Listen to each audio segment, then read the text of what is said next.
नाज़रीन अस्सलाम वालेकुम। अब तक डॉक्टर दानिश के साथ हाजिर है। आखिर वो वक्त आ गया जब मौजूदा हुकूमत जो है वो बजट देने जा रही है। पहले तो यही नहीं अंदाज़ा हो रहा था कि आया ये हुकूमत कंटिन्यू कर सकेगी नहीं कर सकेगी, आया बजट दे सकेगी नहीं दे सकेगी। हालात मौशी सबके सामने ज़िम्मेदारी हम इस पर डिस्कस करते रहे, बड़े प्रोग्राम्स किए हैं। और वैसे तो बज़ाहिर ज़िम्मेदारी जो है वो किसी एक हुकूमत की तो नहीं है, तसलसल है। लेकिन आज क्योंकि 9 तारीख को बजट होने वाला है, लेकिन थोड़ा सा हम इस पे अपने जो माहिर माशियात और बिज़नेस के माशियात के हवाले से जो एक्सपर्ट हैं आज उनसे हम बात करेंगे। कुछ सवालात हैं उनको हमने जमा किया है, देखते हैं। वज़ीर ख़ज़ाना कहते हैं मुल्क डिफ़ॉल्ट नहीं होगा, हालांकि कुछ लोग कहते हैं कि जी डिफ़ॉल्ट हो जाएगा। क्यों कह रहे हैं ऐसी बात, क्या वजूहत है?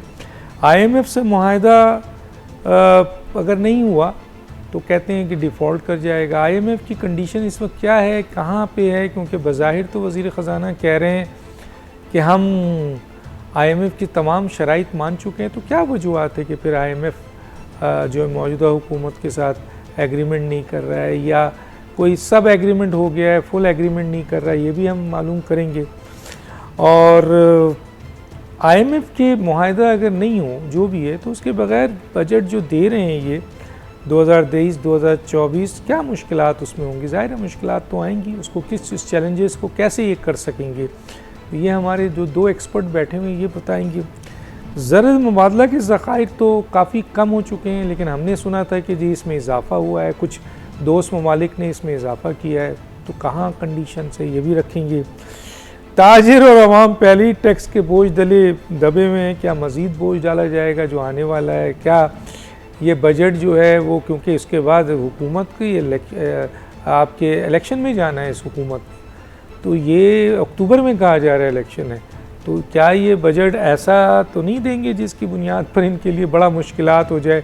तो बहुत बड़ी चैलेंज है ये इन हुकूमत के लिए ये बजट, क्योंकि आइंदा का हुकूमत का इलेक्शन भी जो अक्टूबर में है वो इस पे बेस करेगा बहुत बार। अगर अक्टूबर में इलेक्शन हो रहा है जो कि according to constitution federal government अपनी टेन्योर कंप्लीट कर रही है, तो यही टाइम है अक्टूबर नवंबर में।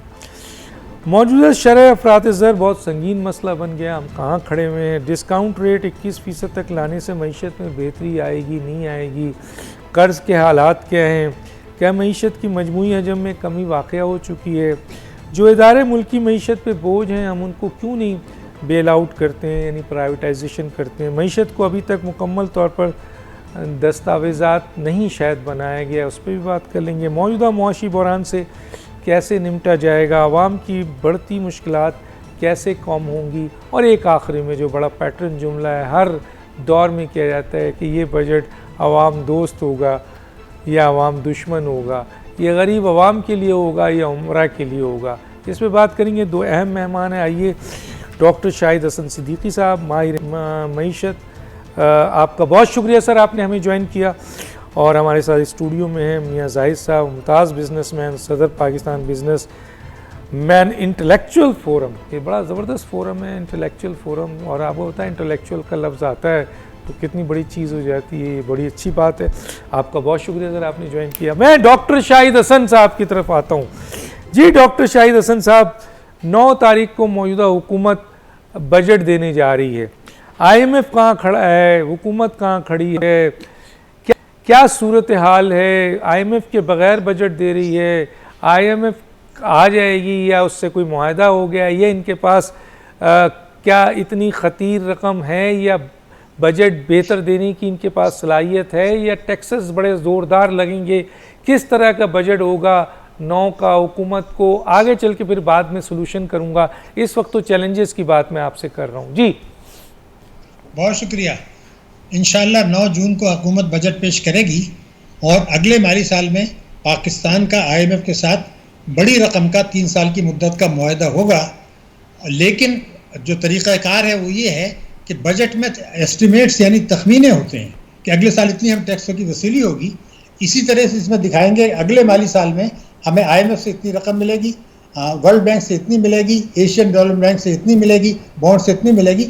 तो वो तखमीने होते हैं तो IMF से अगर इस वक्त मुआहिदा नहीं हो रहा है और शायद एक किस्त लेने के बाद हम खुद मना करेंगे उनको कि जनाब इस माली साल में हम आपकी अक़सात नहीं चाहिए, आप अपने पास रखें, लेकिन उससे बजट में कोई फ़र्क नहीं पड़ेगा। बजट ये अनाउंस कर देंगे और उसमें तमाम एस्टिमेट्स जो हैं वो आ जाएंगे।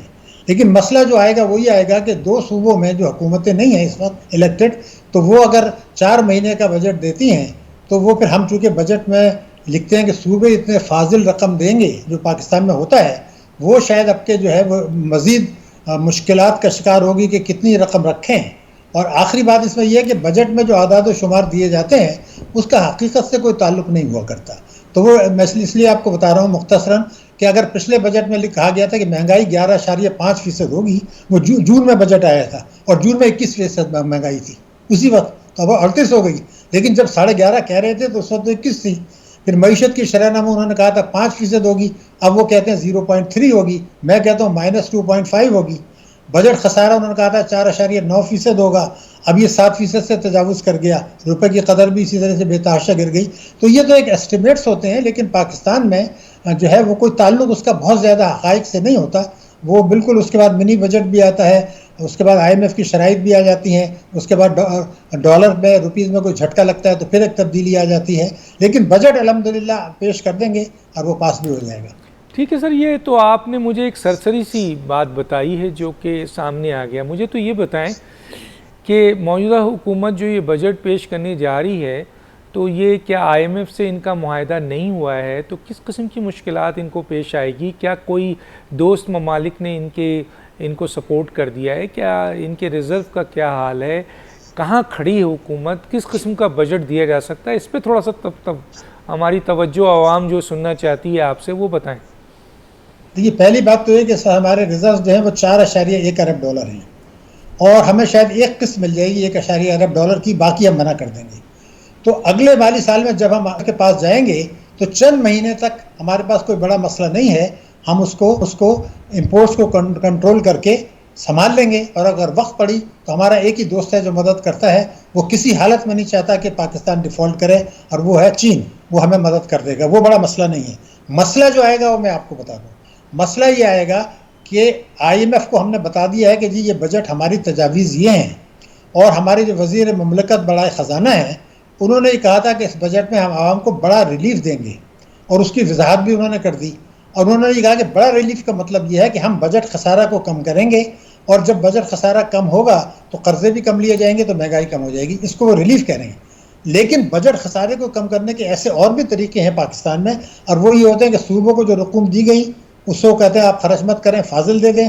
तालीम का बजट कम कर दिया, सेहत का बजट कम कर दिया, तरक्याती खर्चात में कटौती कर दी।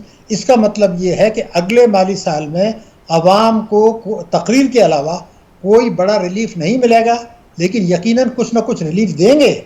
मगर मैं पूरी जिम्मेदारी से कह रहा हूँ कि जो रिलीफ दिया जाएगा आवाम से दूसरे हाथ से, उनकी दूसरी जेब से उसके दुगने से ज़्यादा निकाल लिया जाएगा। लेकिन बजट तकरीर में उसका जिक्र नहीं होगा, वो जाके फाइनेंस बिल में आएगा।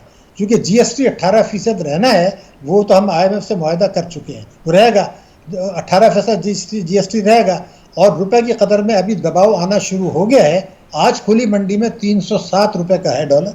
और अगर आपको मैं याद दिलाऊं कि 9 मई को जो हादसा आलमनाक हुआ, 8 मई को हमारे खुली मंडी में रेट था 286 रुपये, आज 307 है।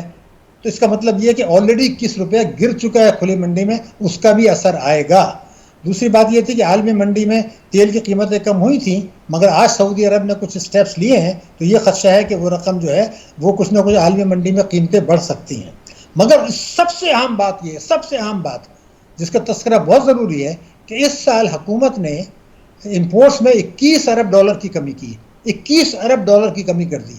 तिजारती खसारे में 17 अरब डॉलर की कमी कर दी।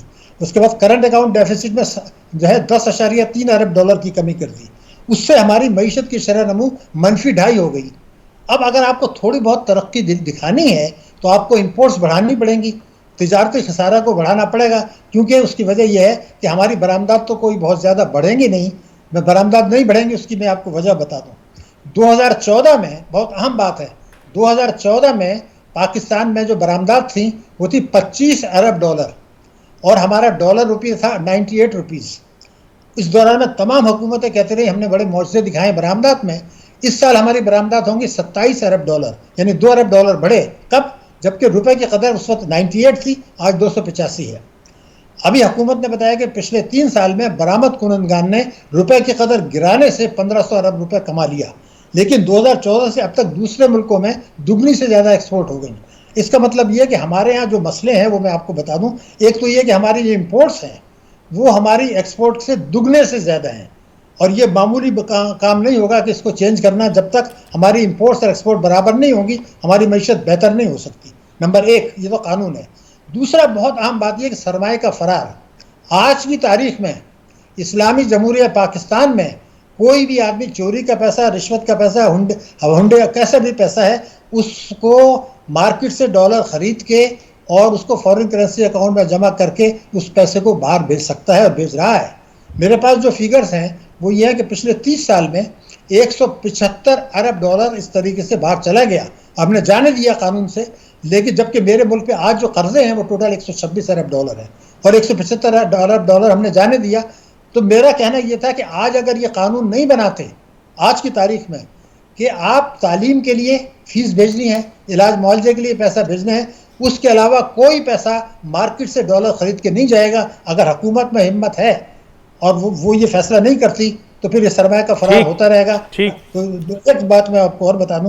तीसरी बात ये है कि हमारी जो रेमिटेंसेज हैं वो अजीब बात मैं आपको बता रहा हूं कि भारत में अगर $100 का जीडीपी है तो भारत में जो है वो एक्सपोर्ट होता है $21, हमारे यहाँ एक्सपोर्ट होता है $9, यानी वो 2.5 गुना ज़्यादा है। लेकिन जब रेमिटेंस आता है तो भारत में $3 है रेमिटेंस, हमारी 9 है, यानी रेमिटेंसेस पाकिस्तान में 3 गुना और असल चीज़ जो बरामदात है वो उनकी हमसे 2.5 गुना। ये उल्टी चीज़ है। 111(4) के तहत है रेमिटेंसेस, इसको जाली भी कह लें, इससे पैसा वापस भी जाता है और टैक्सों में नुकसान होता है। ये है आग से खेलना। ठीक है, आगे बात करूंगा मैं। ज़रा सा मियां जाहिद साहब से भी मौजूदा सूरत हाल जो सवालात थे सर उसके ऊपर ज़रा बताएं, कहाँ खड़े हैं सर हम आज?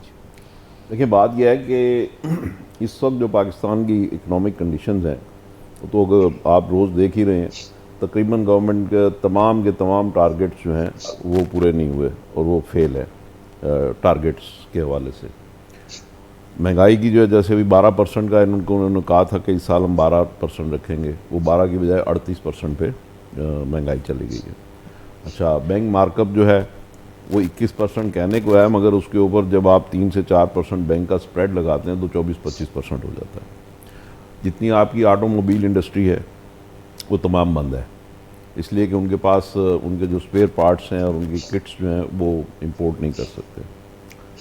तो इसी तरीके से अगर आप देखें तो हमारी एक्सपोर्ट जो है उसमें कोई 13-14% के करीब डाउन आ गई है। जो फॉरेन रेमिटेंस है उसमें कोई 16% के करीब डाउनफॉल आ गया है। अच्छा। तो अब ये सारी जो चीज़ें हैं जो गवर्नमेंट ने मैनेजमेंट की है तो उसके नतीजे में ये एक डिप उसके अंदर आया है। अच्छा, वो मैनेजमेंट क्यों की है? एक तरफ हम कहते हैं कि जी जितनी चादर हो उतने पैर फैलाओ, तो हमारी चादर जो है वो तो है टोटल कोई 55 अरब डॉलर, जो हमें 27-28 अरब डॉलर की एक्सपोर्ट होनी है और 27-28 अरब डॉलर की फॉरेन रेमिटेंस आनी है। ये दोनों मिला के हमारी 55 अरब डॉलर की इनकम होगी। बिल्कुल। गवर्नमेंट ने पहले दिन इसका अंदाज़ा लगा के और 55 अरब डॉलर पे अपनी इंपोर्ट्स को सील कर दिया, लॉक कर दिया कि हमने इस साल फर्दर करंट अकाउंट डेफिसिट नहीं होने देना। अब उन्होंने उस पर रोका हुआ है। अब जो रोका हुआ है तो तकरीबन 18-20-22 अरब डॉलर की इंपोर्ट्स को रोका है। वो जो इंपोर्ट्स को रोका है तो उसके नतीजे में आपका जो जीडीपी है वो 0.5 पे आ गया या 0.3 पे आ गया, तो सारा आपने जीडीपी की कुर्बानी दी। अब वो जीडीपी का मतलब क्या है? जीडीपी का मतलब यह है कि ग्रॉस डोमेस्टिक प्रोडक्ट। अच्छा, अब जो एक्टिविटी नहीं होगी, इकोनॉमिक एक्टिविटी 18-20-22 अरब डॉलर की, तो उससे जो इंपोर्टर है वो चीज़ें मंगवाता है, बेचता है, अर्न करता है, लोगों को चीज़ें मिलती हैं, एक इकोनॉमिक एक्टिविटी जनरेट होती है ना, वो आपने रोक दी। अब रोक दी तो उसके नतीजे में लोगों को खाने पीने का प्रॉब्लम पैदा, यानी उनकी इनकम कम हो गई। तो उसकी वजह से एक तरफ तो महंगाई हुई, इसलिए कि वो चीज़ें अब स्मगलिंग से आनी शुरू हो गई। जो पहले एक सही चैनल से आती थी उसमें गवर्नमेंट को टैक्स भी मिलता था, तो उससे गवर्नमेंट का रेवेन्यू भी इस साल 500-600 अरब रुपये शॉर्टफॉल है रेवेन्यू बढ़ाने के बावजूद। तो 500-600 अरब रुपए का वो शॉर्टफॉल होगा। ट्रेड डेफिसिट से फायदा नहीं होगा इसको? नहीं, ट्रेड डेफिसिट जो है वो तो है तकरीबन 18-20 अरब डॉलर का, अगर ये कमी है, और वही उन्होंने रेमिटेंस करके तो वो बराबर कर देंगे। ठीक है, तो जो करंट दोनों को मिला के आता है करंट अकाउंट डेफिसिट, तो करंट अकाउंट डेफिसिट इंपोर्ट कम करने से फायदा नहीं हुआ? मैं यही कह रहा हूँ कि चादर देख के पैर फैलाने की बात है ना। तो अब चादर 55 अरब डॉलर की है, तो उन्होंने इंपोर्ट को लॉक कर दिया, तो अब हमारा फर्दर करंट अकाउंट डेफिसिट नहीं होगा। पिछले साल एक सवाल यहाँ रखूंगा, आप कहते हैं एक्सपोर्ट भी गिरी है, रेमिटेंस भी गिरी है। जी हाँ, वो इसलिए गिरी है, एक तो उसमें इंटरनेशनल रिसेशन है नंबर 1, नंबर 2 जो हमने तकरीबन 3-4 महीने डॉलर को रोक के रखा एक सतह के ऊपर और डॉलर को अपनी मार्केट के जो भी उसका तकाजे थे उसके मुताबिक बढ़ने नहीं दिया, उसके नतीजे में हमारी एक्सपोर्ट भी कम हुई और हमारी रेमिटेंस भी कम हुई, इसलिए कि वो लोग फिर हवाले से भेजने लग गए। पैसे जो भेज रहे थे बैंकिंग चैनल से, वो उन्होंने हवाले से भेजने शुरू कर दिया। अच्छा। और जो हमारा एक्सपोर्टर था, देखें कलमिया ये है, अभी डॉक्टर साहब, अभी जो डॉक्टर शाहिद साहब कह रहे थे कि अगर हम इंडिया से कंपेयर करते हैं तो हमारा बिजली का रेट और गैस का रेट जो है वो इंडिया के मुकाबले में, बांग्लादेश के मुकाबले में ज़्यादा है, चाइना के मुकाबले में ज़्यादा है। वो क्यों ज़्यादा है? वो इसलिए ज़्यादा है कि हमारे यहाँ 600 अरब रुपए की बिजली या लाइन लॉसेज में ज़ाया होती है या चोरी होती है। हमारे जो लॉसेज हैं वो तकरीबन 17 से 22% है बिजली के शोबे में। ठीक, वेयर एज के जो इंटरनेशनल स्टैंडर्ड है वो 8 से 12% है, तो वो 8 से 12% और हमारा 17 से 22%। तो हमारे यहाँ तकरीबन 5000 मेगावाट बिजली रोज़ाना चोरी होती है या लाइन लॉसेज में ज़ाया होती है। तो हम बनाते हैं 20-22 हज़ार मेगावाट पर डे, उसमें से 5000 बिजली का पता ही नहीं चलता कि गई कहाँ। जिस नेशन में इस तरीके से बिजली का ज़िया हो रहा होगा या चोरी हो रही होगी या बिल रिकवरी नहीं हो रही होगी, तो वो पैसे कहाँ जाएंगे? वो फिर जो लोग पेमेंट कर रहे हैं बिजली की, वो उन पे चढ़ते हैं, वो उनके ऊपर जा रहे हैं, तो उसके नतीजे में हमारी बिजली महंगी है। IMF ज़रा बताइए कि IMF के एक बात खत्म कर, जब हमारी बिजली महंगी होगी तो हमारी कॉस्ट ऑफ प्रोडक्शन भी महंगी होगी ना। जब कॉस्ट ऑफ प्रोडक्शन महंगी होगी, यानी पाकिस्तान में अगर मैं एक चीज़ बना रहा हूँ $1 की, आप इंडिया में अगर हैं तो आप बना रहे हैं 90 सेंट की, तो मेरी चीज़ ही महंगी है, तो मैं बेचूंगा कैसे? तो वो मुझे फिर किस तरीके से बेनिफिट मिलता है, मैं कैसे उसको अपना कॉस्ट करता हूँ? वो करता हूँ जब डॉलर की कीमत बढ़ती है। जो भी डॉक्टर साहब ने कहा ना 1500 अरब रुपए इन लोगों को मिले, तो 1500 अरब रुपए जो मिले वो गए बिजली की मद में, वो गए गैस की मद में, और वो गए गैस चोरों के पास। अच्छा। बिजली चोरों के पास। तो बात यह है कि सर्वाइवल के लिए आपके एक्सपोर्टर को अगर आप कॉम्पिटिटिव प्राइस पे या तो बिजली और गैस दे दें या फिर डॉलर बढ़ाएं, तो इस तरीके से वो डॉलर बढ़ता है। बढ़ तो गया सर, तकरीबन कहाँ पहुँच गया? मैं आपको बता रहा हूँ, आज ये आपके चैनल पे आप लिख लें कि ये डॉलर का जो पहला बेंचमार्क होगा वो 350 होगा और अगला माइलस्टोन इसका 400 होगा। है? जी हाँ, 350 और 400 जी। जो तो इसका मतलब है आप उन लोगों को ये बता रहे हैं कि जिनके पास डॉलर है वो महफूज कर लें। देखिए, निकाले नहीं उनको। होर्डिंग बिल्कुल नहीं करनी चाहिए, उसके लिए एक अलग चीज़ है, लेकिन मैं एक आपको एक इकॉनमी की जो सिचुएशन है उस हवाले से मैं आपको बता रहा हूँ। देखिए, मैं ये कह रहा हूँ ना कि अगर ये सूरत हाल होगी तो फिर तो लोग डॉलर नहीं निकालेंगे और शॉर्टेज ऑफ डॉलर होगी तो फिर तो ये एक इकोनॉमिक फैक्टर है। बात यह है कि अगर डॉलर की कीमत बढ़ती है तो उससे जो एक्सपोर्टर को भी आप देखें कि आप उसको 9 सेंट पे बिजली दे रहे थे, अब आपने उसको 9 सेंट की बिजली देने की बजाय, और क्यों दे रहे थे? वो आपने सारे 3-4 मुल्कों की कीमतें निकाली थी और उनकी कीमतों का रख के आपने सामने, तो वो आपने बिजली और गैस के नर्ख उनके लिए रख दिए थे। अब आपने बिजली और गैस के नर्ख बढ़ा दिए। अब जब बढ़ा दिए तो वो आउट ऑफ वाइबिलिटी हो गए ना। जब आउट ऑफ वाइबिलिटी हो गए तो अब उसके बाद उनको सहारा क्या है? डॉलर का। ये डॉलर की कीमत बढ़ती है, डॉलर की कीमत बढ़ेगी तो कर्ज कहाँ जाएगा आपका? कर्ज तो वहीं रहेगा। कर्ज अगर आपका 125 अरब डॉलर है तो कर्ज तो 125 अरब डॉलर ही रहना है आपका। वो जो उसकी जो प्राइस है, एक्सचेंज प्राइस जो पाकिस्तानी रुपए के मुकाबले में है, वो बढ़ जाती है ना, उससे पाकिस्तान में महंगाई की लहर आती है, मगर कर्ज तो उतना ही रहता है जितना है, वो तो डॉलर टर्म्स में है ना। अच्छा, अब डॉलर तो सर आप पैसा कहाँ से लेते हैं? अब डॉलर टर्म्स से डॉलर में करते हैं ना। अब डॉलर टर्म्स में नहीं, हमारे पास जो डॉलर आते हैं वो या तो फॉरेन रेमिटेंस से आते हैं या एक्सपोर्ट से आते हैं। अपनी प्रोडक्शन आपकी कुछ नहीं है ना आपके पास, आप कहाँ से कमाते हैं? उस पर अलग आते हैं। जो लोकल हमारी प्रोडक्शन और जो लोकल सेल है उसमें हमें मिलता है इनकम टैक्स और सेल्स टैक्स। ठीक, तो वो रुपीज में मिलता है, डॉलर में मिलता है? वो रुपीज में मिलता है। तो वो तो मारा जाएगा ना? नहीं, मारा नहीं जाएगा। वो भी चीज़ जब महंगी होगी, तो गवर्नमेंट को उतना ज़्यादा सेल्स टैक्स मिलेगा। 18% वैल्यू पे है ना, तो जैसे जैसे हमारी कॉस्ट बढ़ेगी तो चीज़ महंगी होगी, उसके 18% उसी तरह से। आप चाहते हैं डॉलर बढ़ता रहे? मैं नहीं चाहता, खुदा न खास्ता, मैं बिल्कुल भी नहीं चाहता। मैं तो ये कह रहा हूँ, देखिए अब ये तो मैंने आपको बताई जो पोजीशन या सिचुएशन जो है, सही। अब हल क्या है? हल मैं बाद में आऊंगा, पहले तो ये बताइए कि IMF के ऊपर। अब देखें IMF क्या कहता है। IMF ने गोल पोस्ट वो चेंज कर रहे हैं, वो आपको एक सतह पे लाते हैं, उसके बाद दो चीज़ें और मुआहदा क्यों नहीं करते हैं सर? वो इसलिए नहीं करते, वो ये कहते हैं कि पहले तो उन्होंने कहा जी जो आपका जो फिस्कल डेफिसिट है वो आप कैसे मैनेज करेंगे, ठीक है। तो उसके लिए हमने उनको बता दिया कि जी हम सऊदी अरब से ले रहे हैं, और उनके हमने लिख के भी उनको दे दिए, फिर चाइना ने हमारे कर्जे भी कुछ रोल ओवर कर दिए, तो वो मुतालबात हमने उनका पूरा कर दिया। अब बात यह है, वो ये कह रहे हैं कि जी आप जो बिजली की मद में ये जो लॉसेज हैं, बिल रिकवरी आपकी नहीं होती, वो कैसे करेंगे, उसका हमें प्लान दें।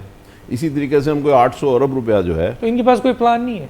नहीं तो प्लान मुझे जो IMF मांग रही है वो हम नहीं दे रहे हैं, नहीं, या कोई ऐसी वजूहात है जिसपे हम सब कुछ दे रहे हैं और IMF फिर भी हमें घुमा रही है? ऐसा तो नहीं है? नहीं, IMF जो है वो प्रोफेशनल बात कर रही है। वो ये कह रही है कि जी आप 5000 मेगावाट बिजली रोज आपकी कहाँ जाती है, तो उसका बताइए ना। देखिए आप डॉलर खर्च के बाहर से तेल और गैस के जरिए मंगवाते हैं और उससे बिजली बनाते हैं, आपने पैसे दे रहे हैं, जाता है हैवी अमाउंट डॉलरों में, और यहाँ से 5000 मेगावाट बिजली का पर डे कोई पता ही नहीं चलता। तो कोई भी हो, आज आप घर में भी चले ये सवाल वो उठाते हैं जी, आप जवाब क्यों नहीं देते? इसका जवाब बड़ा सिंपल है, मगर हमारे शायद माहौल में काबिल अमल नहीं है। सिंपल जवाब ये है कि हम जो बिजली बनाते हैं उस बिजली की रिकवरी करेंगे या लाइन लॉसेज में ज़ाया नहीं करेंगे, और वो पैसे पूरे रिकवर करेंगे, और वो 600 अरब रुपए साल का लॉस नहीं करेंगे। सिंपल आंसर तो ये है, और ये कोई रॉकेट साइंस नहीं है। मगर तो सिर्फ ये ऑब्जेक्शन है IMF का? एक ये ऑब्जेक्शन है, दूसरा ऑब्जेक्शन ये है कि आप 800 अरब रुपए सालाना ये जो गवर्नमेंट के इदारे हैं इनमें लॉस करते हैं। वो आपका रिटेल, ये तकरीबन 12 इदारे ये हैं, टोटल 80 इदारे हैं जो लॉस कर रहे हैं, जिसमें से 12 जो हैं वो ह्यूज लॉस मेकिंग है, जैसे PIA, रेलवे, वापडा। वो कह रहे हैं कि भाई ये 800 अरब रुपए का जो लॉसेज हैं इसको आप कैसे प्लग करेंगे। अब ये दो चीज़ें जो हैं मेन हैं। अब इन दो चीज़ों को कंट्रोल करने के लिए यहाँ पे चाहिए आपको पॉलिटिकल स्टेबिलिटी। ये मैं आपसे सोल्यूशन पे बात करूंगा। पॉलिटिकल स्टेबिलिटी और चार्टर ऑफ इकोनॉमी। क्योंकि आज अगर मैं गवर्नमेंट ऑफ द डे हूँ और मैं ये रिफॉर्म्स करता हूँ, तो आप अगर अपोजिशन ऑफ द डे हैं तो आप तो सड़कों पे आ जाएंगे डंडे लेके कि जनाब ये तो हुकूमत जो है वो बंदे फारग कर रही है। अब तो अपोजिशन रही नहीं सर, या बंदे जो है वो अपनी, अब तो अपोजिशन रही नहीं। हाँ, मेरा आपका पुराना प्रोग्राम याद रखिए, जब मैंने आपको ये कहा था कि ये हुकूमत जो आई है ये कुछ मैनेजमेंट करने के लिए आई है, और इन्होंने ये सारी मैनेजमेंट करके ही जाना है, ऐसे नहीं जाना। अच्छा नहीं, ये कब तक हो जाएगा? अब ये हो रहा है ना आपके सामने, नहीं है में हो जाएगा सर, ये हम उस प्रोसेस से गुजर रहे हैं। नहीं, मैं सवाल जो कर रहा हूँ उसका जवाब दीजिए। आप बहुत अच्छी बात की, आपने पहले भी ये बात की थी कि मैनेजमेंट करके जाएगी, तो मैनेजमेंट करने में आप समझते हैं अक्टूबर तक ये मैनेजमेंट आप देखें, आज शहबाज शरीफ साहब का आप बयान सुने, उन्होंने कहा जी हालात अच्छे होने जा रहे हैं और हम अवाम दोस्त बजट भी देंगे और प्रोग्रेसिव बजट भी देंगे और चीज़ें ठीक होंगी। चीज़ें ठीक होना नहीं, उनकी स्टेटमेंट अपनी जगह, वो तो मेरे से भी फोन पे बात हुई, उन्होंने कहा कि जी इंशाल्लाह आप बहुत अच्छा, लेकिन सवाल ये पैदा होता है वो इंडिकेटर आपको नजर आ रहा है? देखें इंडिकेटर जो है, मैं आगे पूछूंगा सर, ये बहुत इंपॉर्टेंट, मैं पहले क्वेश्चन बहुत इंपॉर्टेंट है, मैं पूछूंगा कि आप कैसे समझ रहे हैं कि जी हुकूमत जो मैनेजमेंट करने जा रही है वाकई इतनी सारी लॉसेस आपने बता दिया उसके बावजूद वो कवर कर लेगी? और IMF के क्वेश्चन है मैं करूंगा, मैं जरा एक ब्रेक पे जाऊं, एक छोटा सा ब्रेक, नाज़रीन फिर वापस आते हैं।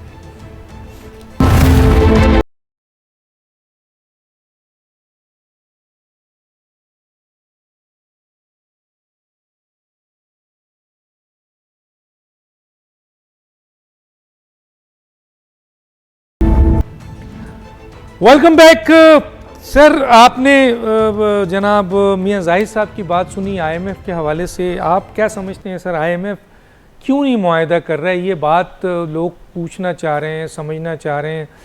अभी मियां जाहिद साहब ने भी चंद चीज़ें बताई हैं, उसमें आपसे भी हम पूछना चाहते हैं। और क्या IMF एक तासुर ये आ रहा था कि बस ये हुकूमत अब IMF से उसको टाटा बाबा टाटा कर दिया है। आप समझते हैं कि इस पोजीशन पे है मौजूदा हुकूमत के IMF को बाबा टाटा कर दे और अपना बजट भी दे दे, और अपनी जो कहा यह जा रहा है कि ये हुकूमत आई इसलिए कि मैनेजमेंट करे और पाकिस्तान को इस क्राइसिस से निकाले? देखिए, पहले मैं पूरी जिम्मेदारी के साथ बता दूं कि मैनेजमेंट करना और क्राइसिस से निकालना ये ख्वाब व ख्याल की बात तो हो सकती है, इम्पॉसिबल है, ये मैं स्टैम्प पेपर पे दे सकता हूँ आपको। IMF का जहाँ तक अगर ताल्लुक है, इम्पॉसिबल है तो फिर तो हम क्या कर रहे हैं सर? नहीं तो मैं वही कोशिश करूंगा 2-3 मिनट में आपको पहले बता दूंगा। हाँ हाँ। देखिए, आप 2008 में चले जाइए, हमारा डॉलर जो था 68 रुपीज पे था। 61 साल आपकी आज़ादी को हो गए थे। इमरान खान साहब ने जब माहिदा तोड़ा तो वो 178 पर आ गया। अब ये जो उसके बाद से अब जो 1 साल कुछ महीने गुजरे, ये 286 पर आ गया। ये सोचे, जो मुल्क 60 अरब डॉलर 70 अरब डॉलर की इंपोर्ट्स करता है, जब उसमें ये यानी 28 फरवरी को अगर वो था, वो मैंने आपसे बताया 178 का, अब वो 286 पर होगा, तो हुकूमत को भी टैक्सेस मिल जाएंगे। बेशक महंगाई कहाँ तक चली जाएगी, एक पॉइंट। दूसरी थी कि हमारी जो एक्सपोर्ट होती है ना, उसका एक हिस्सा इंपोर्ट से ही चलता है, रॉ मटेरियल, मशीनरी, तो वो आपकी वो भी कम्पिटिटिव नहीं रहती। हमारा मसला क्या है? वो मसला ये है कि हम टैक्सों में 8,000 अरब रुपया साल अपनी कैपेसिटी से कम वसूल कर रहे हैं, चूंकि हम ताकतवर तबकों से, मालदार लोगों से टैक्स नहीं लेना चाहते। उसको कम करने के लिए नुकसान को हमने GST को 18% तक पहुंचा दिया। वो 18% GST पे जब आप काम करेंगे और पेट्रोलियम लेवी को 50 पर रखेंगे, तो आपकी कॉस्ट ऑफ प्रोडक्शन इतनी बढ़ेगी कि आप एक्सपोर्ट में कम्पीट ही नहीं कर सकते। और चूंकि वो हम कॉस्ट ऑफ प्रोडक्शन कम करना नहीं चाहते चोरी के अलावा, इसलिए कि GST जो है वो 18 इसलिए ले रहे हैं कि जो फुटपाथ पे पड़ा है वो भी GST 18 दे रहा है, लेकिन जो अरबों रुपए मुनाफा कमा रहे हैं, असेट्स हैं, वो टैक्स नहीं देना चाहते और हुकूमत नहीं लेना चाहती। जब ये कर लिया तो फिर तीसरा रास्ता निकाला गया कि जी एक्सपोर्ट तो बढ़ेगी नहीं। जैसे मैंने आपको बताया 2014 में और आज में कोई बड़ा फर्क नहीं है, हालांकि तो अब ये रास्ता निकाला गया कि जाली रेमिटेंसेस की जाए। आज मैं आपको बता दूं, 9/11 जब हुआ तो मेरे मुल्क में तिजारती खसारा 2 अरब डॉलर हुआ करता था साल। अब पिछले साल 48 अरब डॉलर था।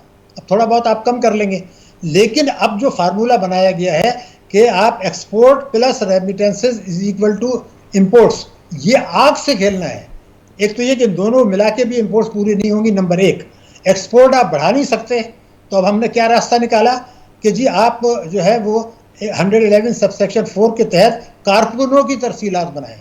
1 लाख डॉलर की जो TT आती है, उस पर 25 लाख रुपए टैक्सों का नुकसान होता है, टैक्स फ्री इनकम। हुंडी से पैसा बाहर भेजें, उसको रेमिटेंसेस से मंगा लें, कारकुनों की तरसीलात। 1 लाख 2 लाख डॉलर कौन सा कारकुन भेजता है?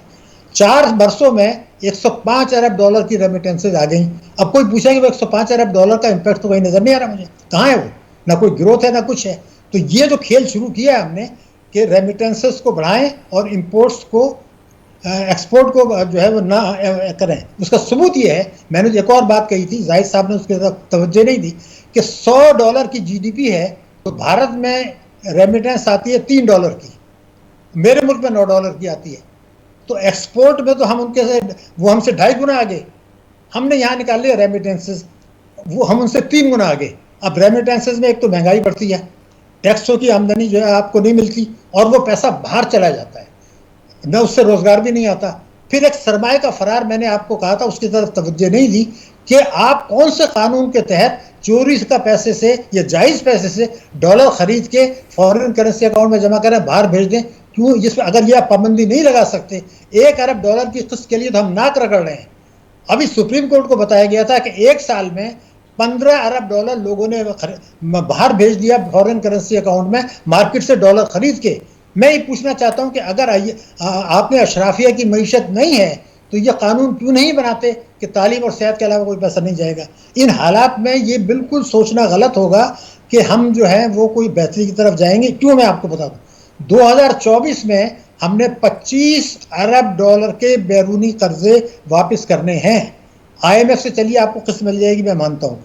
नया कर्जा होगा 7.5 अरब डॉलर हमें मिल जाएगा, कोई उसमें मुझे शुबा नहीं है, लेकिन उसकी सियासी शराइत भी होंगी और उसकी जो है ना इकोनॉमिक शराइत भी होंगी।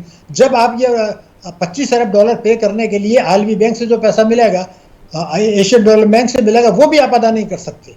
तो IMF का कर्जा मिलने के बाद भी बुहरान कम हो जाएगा, मईशत हल नहीं होगी।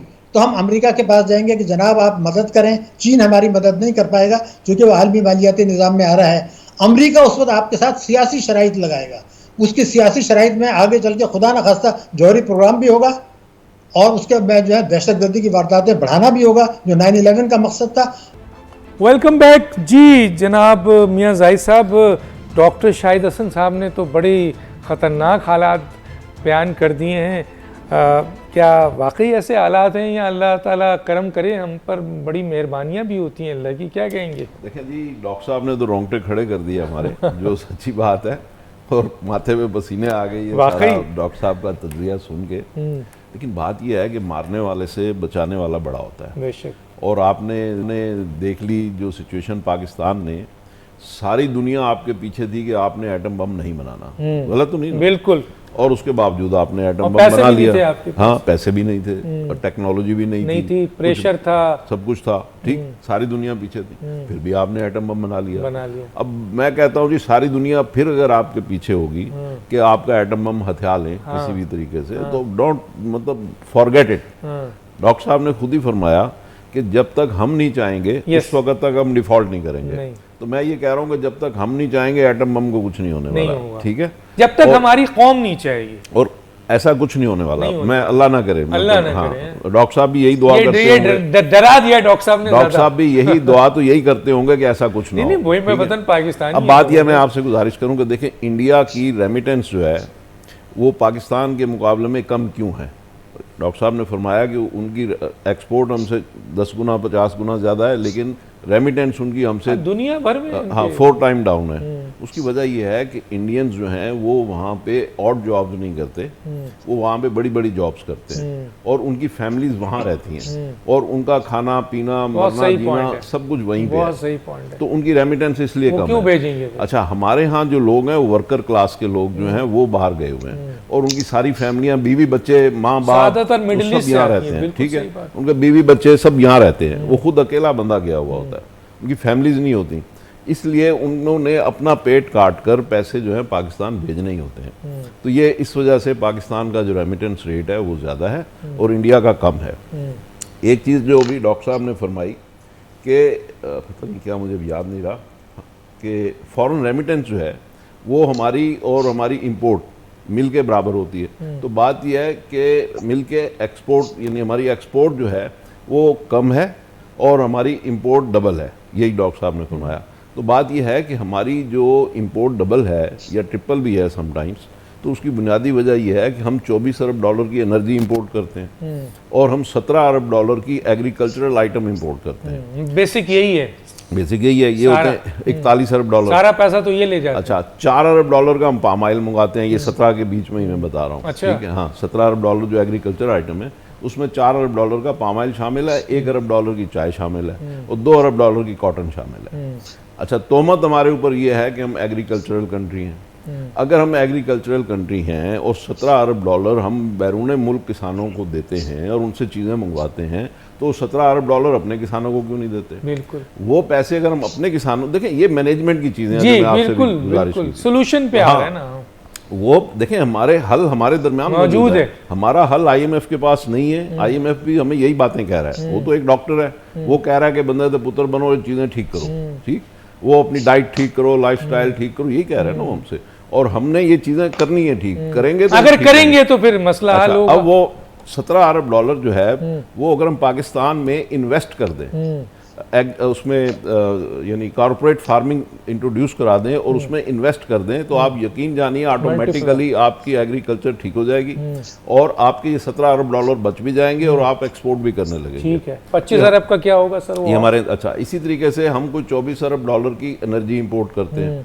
अच्छा, एनर्जी इंपोर्ट करने का क्या है कि हम आज सोलर पे पूरा पाकिस्तान मुंतकिल कर दें, 24 अरब डॉलर का मतलब यह है तकरीबन 7,000 अरब रुपए, ये भी हम बाहर दे रहे हैं। तो वो पैसा अगर हम यहाँ दे दें, मुझे और आपको और सारे रिक्शे वालों को, ठेले वालों को दे दें कि ये पकड़ो 50,000, ये पकड़ो 1 लाख, ये पकड़ो 10 लाख, और ये पैसों में आपने 3 महीने में सोलर लगाना है, तो पाकिस्तान भर में सारा पाकिस्तान 3 से 6 महीने में सोलराइज हो जाएगा। उससे आपकी तकरीबन 30-40% के करीब एनर्जी इंपोर्ट कम हो जाएगी। ठीक, तो तकरीबन 8-9 अरब डॉलर चोरी भी कम हो जाएगी। जाहिर है कि जब मेरी छत से बिजली मेरे पास आ रही होगी तो फिर कहाँ, तो मैं चोरी कैसे करूंगा? उसमें चोरी बंद हो जाएगी, लाइन लॉसेज आपके कंसिडरेबली कम हो जाएंगे। तो ये चीजें आपकी कम हो जाएंगी। 7-8 अरब डॉलर हम करते क्यों नहीं है सर? ये तो दोनों सोल्यूशन आपने बता दिया, सिंपल बातें हैं। इंपोर्ट ये कोई रॉकेट साइंस नहीं है और ये कोई ऐसा नहीं कि मेरे पास कोई खुफिया, क्यों नहीं करते हैं सर? ये करना है, और टैक्स भी नहीं लगाते हैं सर। ये करना है। अच्छा, अभी डॉक्टर साहब ने फरमाया कि हम तकरीबन को शायद 8,000 या 12,000 अरब, इन्होंने कहा कि हम टैक्स रेवेन्यू कम लेते हैं। इंटरनेशनल स्टैंडर्ड के मुताबिक हमें देना चाहिए कोई तकरीबन कोई 12,000 अरब रुपए का टैक्स। पाकिस्तान में जो इकॉनमी का साइज़ है 12,000 अरब रुपए हमें टैक्स देना चाहिए, वेयर एज कि हम तकरीबन 7,000 अरब रुपए टैक्स देते हैं। तो 5,000 अरब रुपए का टैक्स हमें मजीद लेना है। ठीक, वो 5,000 अरब रुपए का टैक्स अगर हम लेंगे तो हमारा बजट खसारा ख़त्म हो जाएगा। अच्छा, वो क्यों नहीं आता हमारे पास? वो बदकिस्मती से हमारे जो डीलर, डिस्ट्रीब्यूटर और इस तरह जो है तबका, वो टैक्स देने को तैयार नहीं है। आप चाहे उनसे 500 रुपये साल का भी टैक्स मांगे, वो नहीं देंगे। तो बात यह है कि वो तो रियासत और हुकूमत जो है वो देखें नाकाम है ना सर। यहाँ पे आपने 3 सोल्यूशन बताया। सोलर में कोई मसला है? कोई मसला नहीं है। इन पैसों को वो लोगों को बैंक के साथ अगर जोड़ दें कि जी बैंक, और फिर इन पर पाबंदी भी लगा दें कि जो सोलर नहीं करेगा उसको इतनी रेट से बिजली मैंने पहले भी कहा था आपने कि बताया आप ये करें जी, अगर आपने 4 महीने, 3 महीने, 5 महीने में सोलर नहीं लगाया तो आपको 200 रुपए पर यूनिट बिजली मिलेगी, और पैसे गवर्नमेंट दे दे बगैर सूद के। ठीक है, तो आप देखिए ये मसला हल हो रहा है सर। 24 उधर एग्रीकल्चर में 17 अरब आप लगा दें तो उधर से हल हो रहा है। ये क्या है, देखिए साल में 4 फसलें होती हैं। ठीक, ये पैसे आप लगाएंगे तो आपको रिजल्ट जो है 2 महीने, 3 महीने, 4 महीने, 6 महीने में, विद इन 1 ईयर इसका रिजल्ट आना शुरू हो जाएगा। सिमिलरली 3 से 6 महीने में आप पूरे पाकिस्तान को सोलर पे मुंतकिल कर सकते हैं, और वही पैसा उधर डाइवर्ट करें जो आप पेट्रोलियम पे लगा रहे हैं। यस, तो उससे आप टैक्सेस के हवाले से हुकूमत नहीं कि अपना, अच्छा, अब टैक्स का इशू जो है, क्या हुकूमत के पास इतनी ताकत नहीं है कि वो अपनी रियासत के अंदर इन लोगों से टैक्स वसूल नहीं कर सकती या लेना नहीं चाहती? हुकूमत कौन सी हुकूमत टैक्स नहीं लेना चाहेगी? देखें ना, तो फिर बात यह है कि लोग देना नहीं चाहते। तो फिर सर अगर लोग तो बहुत सारे ऐसे काम करना चाहते हैं, लेकिन ये जरूरी तो नहीं ना। लोगों ने एग एंड चिकन का मसला बनाया हुआ है, एग एंड चिकन का मसला बनाया हुआ है। लोग कहते हैं जी पहले सर्विस दो फिर टैक्स लो, गवर्नमेंट कहती है पहले टैक्स दो फिर सर्विस लो। तो बात यह है कि एग एंड चिकन का मसला जो है ये पाकिस्तान में कब तक चलता रहेगा? इस चीज को भी आखिर गवर्नमेंट को, लेकिन ऐसा भी तो है ना सर कि दुनिया में हम देखते हैं कि इनिशियली टैक्स जब पब्लिक देती है तो उसके ऊपर गवर्नमेंट इतनी फैसिलिटीज देती है कि जिसकी बुनियाद पर वो इनकम टैक्स देने की पोजीशन में आ जाते हैं। लोगों को टैक्स तो देना है। अगर आप देखें लोगों को प्रॉपर, एक बात लोगों को बड़ा मुखालता है, जब हम टैक्स की बात करते हैं तो लोग सेल्स टैक्स को भी टैक्स करते हैं। यस, वो नहीं है बात इनडायरेक्ट डायरेक्ट पे, वहां बिल्कुल आ रही है। लेकिन सर डायरेक्ट टैक्स, लेकिन जब इनडायरेक्ट टैक्स दे रहे हैं, मतलब सेल्स टैक्स दे रहे हैं, तो वो फैसिलिटीज भी तो गवर्नमेंट नहीं दे रही है ना। पानी हम पीते नहीं है लेकिन पानी का टैक्स दे रहे हैं। देखिए इनडायरेक्ट टैक्स में बात यह है कि फॉर एग्जांपल मैं एक दिन में 1,000 रुपए की चीज़ यूज़ करता हूँ एज ए पर्सन, मेरा ड्राइवर जो है वो 200 रुपए की यूज़ करता होगा, वो 34 रुपये टैक्स देता है, मैं 1,000 रुपये पे 180 रुपये टैक्स देता हूँ, जबकि मुझे 1,000 रुपये पे 500 रुपये टैक्स देना चाहिए। ठीक है, ये मैं मानता हूँ, लेकिन सर इसमें ये बहुत इंपॉर्टेंट है कि अगर आप जो लोग सेल्स टैक्स दे रहे हैं, इनडायरेक्ट टैक्स दे रहे हैं, जो उस पैसों से अगर आप लोगों को फैसिलिटेट कर दें तो बहुत सी माइग्रेशन भी रुक जाएगी। जैसे अमेरिका वगैरह में है जनाब, वहीं पे मॉल है, वहीं स्कूल है, वहीं कॉलेजेस है, लोग आते नहीं है, और फिर आप टैक्स भी देते हैं क्योंकि वहीं पे सारी इन्वेस्टमेंट होती है। 1 मिनट आपके पास है, बस एक मिनट, ये जो टैक्स हम ले रहे हैं ना, ये चाहे सेल्स टैक्स में ले लें, कस्टम ड्यूटी में ले लें, ये सारी चीज़ें जो है ये महंगाई का बायस बनती हैं, ये सारी चीज़ें। और वो पैसे आप लेके वो खर्च कर रहे हैं, वही तो 7,000 अरब है जो आप ले रहे हैं, और वो आप खर्च कर रहे हैं। वेयर एज की जरूरत है 12,000 अरब। डंडा चाहिए सर या 12,000 मैनेजमेंट चेंज चाहिए उसमें बस आखिरी। क्योंकि ये जो इतनी इजी बात आपने बता दी है, जो हमारे अकल को भी लग रही है, इसहाक डार को समझ में नहीं आ रही है, वजीर आज़म को नहीं समझ में आ रही है, इसहाक डार को भी समझ आ रही है, तो फिर क्यों नहीं करते हैं सोलर का काम? तो फिर ये एग्रीकल्चर का काम क्यों नहीं करते हैं जो आपने कहा? ये सारे काम जो है क्यों नहीं कर रहे हैं? ये करते सर। जी जी, देखें बात ये है, जल्दी नहीं मैं कह रहा हूँ कि ये करने की जरूरत है और ये हुकूमत करेगी वाली। ठीक है सर, एक और सवाल करके मैं जाऊंगा, बिल्कुल एक लाइन में दीजिएगा सर। किसी ने मुझसे कहा कि ये जो 5,000 का नोट है, हुकूमत ये ऐलान कर दे कि ये 5,000 का नोट जो है वो फला तारीख से डिसकंटिन्यू हो रहा है। कह रहे हैं इससे आपकी मईशत को बहुत इस्तेहकाम मिलेगा, लोग पैसा निकाल लेंगे बाहर। Is it correct? मेरे ख्याल में तो फिर 5,000 की बजाय 1,000 का भी नोट बंद कर दें, फिर 500 का अगर एक 5,000 का कर दें, फिर 58 जो है वो नहीं सर 5,000 का कर दें, इससे फायदा होगा या नहीं होगा ये बता दें। मैं तो नहीं मानता, आप नहीं मानते सर। शाहिद साहब अब 5 मिनट आपके पास है सर, बोले सोल्यूशन, जो बात करना है करें आप। नंबर एक, कुरान शरीफ में सूरह अल-राद आप निकाल लीजिए, उसमें ये कहा है कि अल्लाह ताला उस कौम की हालत नहीं बदलता जो अपनी हालत नहीं बदलती। बेशक। मैं यकीन है कि कौम जो है हालत बदलने में मुखलिस नहीं है, इसमें सारे 24 करोड़ अवाम भी शामिल हैं। सिंपल। बांग्लादेश की बात मैं करूं कि बांग्लादेश में भी रेमिटेंसेस का रेशो हमसे ज़्यादा ख़राब है, हालांकि वहाँ भी गरीब लोग हैं। ये है हमारे बरामदात चूँकि नहीं हो रही, उसको कंपनसेट करने के लिए किया है। तीसरी बात ये थी कि जब तक कोई भी पार्टी, मैं आपको यकीन दिला रहा हूँ, जो बात की है जाहिद साहब ने बड़ी कीमती बातें की हैं, मैं बहुत कदर करता हूँ उनकी, लेकिन वो सिर्फ ये है कि बहुत ज़्यादा सॉफ्ट कॉर्नर है। हुकूमत ये समझती है कि अगर वो टैक्सों का मुनसिफाना निज़ाम लाएगी तो उसको उठा के फेंक दिया जाएगा। ये बात मैं इसलिए कह रहा हूँ कि बहुत सी बातें जो जाहिद साहब ने की हैं, आप यकीन दिखाएं, 1995 में भी यही बातें हम कर रहे थे कि दस्तावेजी कराएं, टैक्स जीडीपी रेशो कराएं, एग्रीकल्चर करें। ये नहीं करेंगे क्योंकि ये अशराफिया की मईशत है। मेंबरान पार्लियामेंट अगर टैक्स नहीं देते तो कौन देगा? सिंपल। डॉक्टर साहब हल तो यही है ना। नहीं, मैं आपसे मुत्तफिक हूँ। आगे का 95-96 में हमारा टैक्स जीडीपी रेशो था 14.4, आज जो है वो 9.5 है, हालांकि जीएसटी भी बढ़ा दिया। तो ये टैक्स चोरी बढ़ रही है, नंबर एक। तो आप उसका हल पहला तो ये है कि इंतखाबात को आप भूल जाएं, पहले इस्लाहात को कानूनी शक्ल दें। क्या बात। ये बार बार जो भाई कौन से आप आइन की बात कर रहे हैं? आइन में तो ये भी है कि 5 से 16 साल के जो बच्चे हैं उनको आप मुफ्त तालीम देंगे, तो 24 मिलियन बच्चे हैं, उनको तो आप नहीं कर रहे हैं। यानी जहां आपकी मर्जी आती है आपको आइन याद आ जाता है। उन बच्चों की तालीम को तो करें, टैक्सों का निज़ाम मुनसिफाना होगा, ये भी आइन में लिखा है। तो आइन की तो बात, कानूनी इस्लाहात करें। इस्लाहात को, इस्लाहात मैं नहीं कह रहा, मैं इस्लाहात को कह ही नहीं रहा हूँ, इस्लाहात को कानूनी शक्ल, कि अगर ये टैक्सों में ये नहीं किया, हर किस्म की आमदनी पर टैक्स नहीं लगाया वफाक ने, सूबों ने, और जीएसटी को 18 से 7.5 पर नहीं लाए, पेट्रोलियम लेवी को 0 नहीं किया, तो वो फिर हुकूमत चली जाएगी, उसका इलेक्शन भी नल एंड वॉइड हो जाएगा, नंबर एक। दूसरा ये कि जो आदमी इलेक्शन लड़ता है वो ये हलफनामा दे कि जी मैंने टैक्स एमनेस्टी नहीं थी, और अगर ली थी तो पहले आज तक मैं सूद वापस कर दे।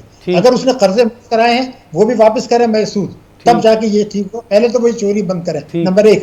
दूसरी बात ये कि मैंने आज अगर ये कानून आप नहीं बनाते कि मार्केट से डॉलर खरीद के पैसा बाहर जाएगा, आप कुछ भी नहीं कर सकते, आप रोकें उसको। बहुत सही है, क्यों नहीं बनाते? एक जुमला और मैं कह दूं, बात ये थी कि तालीम और सेहत, उसमें हम जो है, आप यकीन माने बांग्लादेश, श्रीलंका सबसे कम कर रहे हैं, वो तकरीबन 1/3 कर रहे हैं। वो हम करना ही नहीं चाहते, तो 24 मिलियन बच्चे स्कूल नहीं जा रहे, वो कैसे करेंगे? बिल्कुल आखिरी टाइम में 5,000 रुपए का नोट जो है वो उसको बंद कर दिया जाए, फायदा होगा सर उसका कुछ? देखिए, मैंने 2.5 साल पहले ये कहा था कि हमें 500 से बड़ा नोट नहीं होना चाहिए, लेकिन इस वक्त पैनिक क्रिएट ना करें। इस वक्त ये करें कि जो करेंसी आती है वो 5,000 को आप इशू करना बंद कर दें, जो बैंक के पास आ जाए उसको हमें वापस नहीं। इसलिए कि ये तो करना चाहिए था, लेकिन जब इशरत कर रहा था मैंने उस वक्त भी कहा था कि काले धन को कर रहे हैं। इस वक्त फ्लाइट ऑफ कैपिटल हो रहा है, लोगों को एतमाद नहीं है। पाकिस्तान में ये बातें हो रही है कि आपका डिपॉजिट फ्रीज हो सकता है रुपीस का, इतना अफवाहों का बाजार गर्म है। तो मैं ये चाहता हूँ इस वक्त जो सिर्फ कोई ऐसे बड़ा ऐसा फैसला ना करें कि लोगों को, वैसे मेरी इत्तला है सर कि 5,000 का नोट, शायद ये इत्तला है, अभी फाइनल नहीं है, कि 5,000 का नोट जो है वो किसी भी कोई डेट दिया जाएगा उसमें डिसकंटिन्यू करने जा रहे हैं सर। ये तो कहने की जरूरत नहीं है ना, आप इशू करना बंद कर दें, बस बात ही खत्म हो जाता है। दोनों मेहमानों का बहुत शुक्रिया। डॉक्टर दानिश दीजिए, अल्लाह हाफिज।